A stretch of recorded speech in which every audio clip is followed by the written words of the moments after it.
Hello guys, dito na naman yung inuling namin noon. Ngayon pa lang isa sako. Yan si Tito Glenn. Ilalagay niya sa sako. Ang ganda guys, oh. Ay, ano ako dito?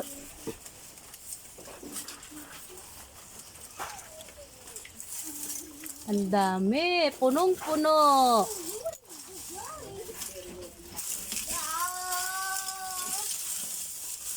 Dapat may face mask ka, Glenn.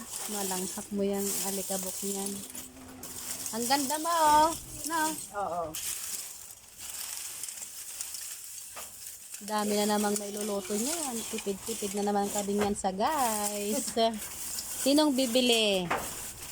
Doon lang, punta lang doon sa bahay nila Mama Daddy. 50 pesos ang kilo. Ay, 2 kilo. 2 kilo pala daw yung 50 pesos. Ayan o. Puno yung drum. Ang ganda.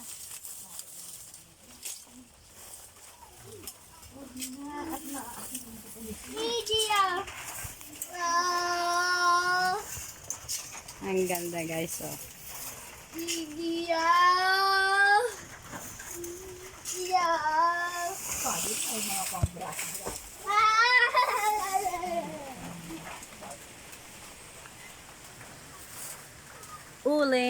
Uling kayo dyan.